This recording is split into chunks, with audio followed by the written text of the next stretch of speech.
Bismillahirrahmanirrahim. Assalamualaikum warahmatullahi wabarakatuh. Alhamdulillahilladzi anzala as-sakinata fi qulubil mu'minin yazdadu imanan ma'a imanihim. Asyhadu an la ilaha illallah wahdahu la syarikalah wa asyhadu anna sayyidina wa nabiyyana Muhammad ibni Abdillah wa ala alihi wa sahbihi wa mawalah. La haula wa la quwwata illa billahil aliyyil azim. Faqad qala Allah Ta'ala fi kitabil karim wa asdaqul qailin a'udzu billahi minasyaitonir rajim. Ya ayyuhalladzina amanu qu anfusakum wa ahlikum nara wa quduhan nas wal hijarah iddat lil kafirin. Pemirsa media dakwah SCT Rodotul Jannah yang dimulakan oleh Allah Subhanahu wa taala. Bersyukur kepada Allah Subhanahu wa taala, kesempatan yang berbahagia ini tak terasa kita sudah memasuki hari ke-22 daripada bulan suci Ramadan. Semoga rangkaian ibadah yang kita lakukan dari hari pertama sampai detik hari ini sampai hari terakhir nanti senantiasa diterima oleh Allah Subhanahu wa taala. Amin ya rabbal alamin. Salat dan salam mari bersama tak bosan kita hadiahkan dipacurkan pada baginda Rasulullah Muhammad sallallahu alaihi wasallam. Pemirsa media dakwah SCT Rodotul Jannah yang dimuliakan Allah Subhanahu wa taala. Kesempatan ini saya akan menyampaikan satu tema, satu materi tentang menjaga konsistensi beribadah pasca bulan suci Ramadan. Sebelum kita lari ke materi tersebut, saya ingin mengajak pemirsa semuanya tentang dua makhluk Allah. Sama-sama makhluk jelata yang Allah ciptakan, yang konon katanya mereka ketika memanjangkan usianya, dalam rangka memanjangkan usianya, mereka harus berpuasa. Siapa itu? Yang pertama ular, dan yang kedua ulat. Dua makhluk Allah ini mirip tapi berbeda ketika mereka berpuasa. Yang pertama ular. Ular sebelum berpuasa namanya masih ular. Ketika berpuasa namanya masih tetap ular. Yang kedua ulat. Ulat sebelum berpuasa namanya ulat. Ketika berpuasa namanya sudah berganti kepompong. Ketika setelah puasa namanya berubah menjadi kupu-kupu. Artinya apa? Dapat kita ambil pelajaran dari dua makhluk Allah ini ketika kita kaitkan dengan berpuasa. Yang pertama ular. Ular sebelum, ketika berpuasa pun setelah puasa dia tidak ada perubahan dalam dirinya, masih tetap ular. Lain halnya ulat yang ketika kita lihat di masyarakat ataupun di pada umumnya, orang ketika sudah bersentuhan dengan yang namanya ulat mereka sangat menjijikkan, karena memang ulat merupakan makhluk yang sangat menjijikkan, gatal dan lain sebagainya. Artinya apa?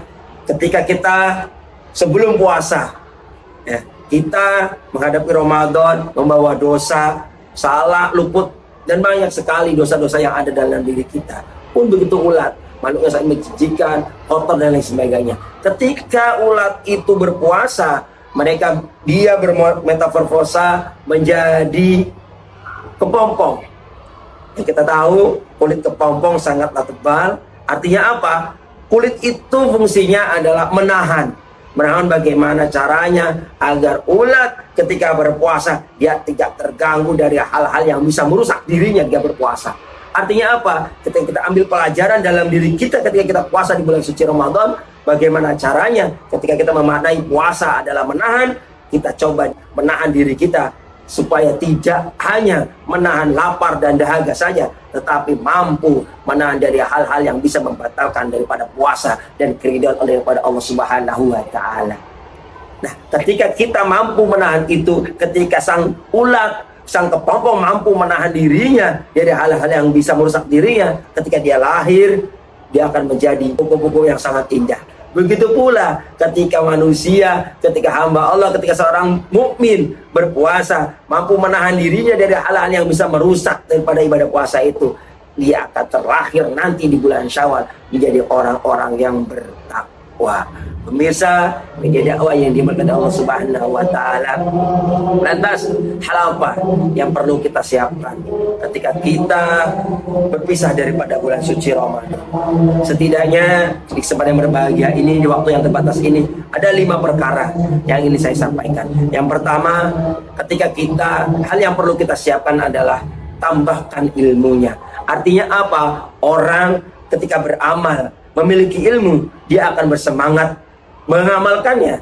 Sesuai sabda Rasulullah, man arada dunya fa'alaihi bil ilmi, wa man arada akhirah fa'alaihi bil ilmi, wa man aradahuma fa'alaihima bil ilmi. Pada siapa yang mengharapkan dunia, maka dengan ilmu, mengharapkan akhirat, maka dengan ilmu, mengharapkan kedua-duanya, maka dengan ilmu. Yuk kita siapkan ilmu kita. Ketika kita berpuasa, manfaatkan waktu kita untuk terus menimba ilmu pengetahuan, terlebih itu ilmu agama.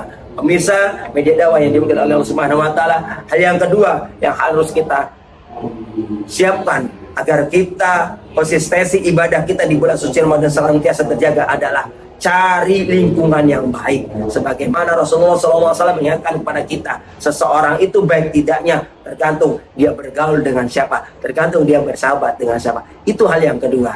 Hal yang ketiga yang ini saya sampaikan, hal yang dapat kita jadikan sebagai momentum konsistensi agar ibadah kita senantiasa terjaga di bulan suci Ramadan pun pasca Ramadan adalah sibukkan diri kita dengan ketaatan. Karena yakin ketika kita menyibukkan dengan sesuatu hal yang baik pun kemaksiatan, pun hal-hal yang buruk pun kita tidak akan terjebak di dalamnya. Bahkan mungkin kita lupa dengan hal tersebut. Pemirsa yang dimuliakan Allah Subhanahu wa taala, perkara yang keempat yang ingin disampaikan oleh saya adalah konsistensi ibadah kita agar terjaga di bulan suci Ramadan ini adalah pastikan tujuan hidup kita. Allah Subhanahu wa taala mengingatkan dalam Quran surat Az-Dzuriyat ayat 56, "Wa ma khalaqtul jinna wal insa illa liya'budun." Dan tidaklah aku menciptakan jin dan manusia kecuali untuk beribadah. Allah menciptakan kita untuk beribadah. Oleh karena itu tidak hanya semangat ibadah di bulan suci Ramadan, pasca Ramadan kita tingkatkan. Yang biasa di bulan suci Ramadan kita mulai dengan tarawihnya, kita biasakan. Yuk kita bangun lagi tradisi mulai di bulan-bulan selain daripada bulan Ramadan. Yang biasa kita semangat di bulan suci Ramadan untuk membaca Al-Quran, kita jangan tinggalkan membaca Al-Quran walau ayat dalam sehari. Pemirsa yang dimuliakan oleh Allah Subhanahu wa taala, perkara yang terakhir yang dapat memupuk konsistensi ibadah kita pasca Ramadan adalah perbanyak doa. Ada 2 doa yang sekiranya dapat kita amalkan. Yang pertama terdapat dalam Quran surat Ali Imran ayat 8. Apa itu? Rabbana la tuzigh qulubana ba'da idh hadaitana wa hab lana min ladunka rahmah innaka antal wahhab. Doa ini meminta kepada Allah agar hidayah yang Allah berikan kepada diri kita tidak Allah cabut, supaya kita senantiasa istiqomah di jalan Allah.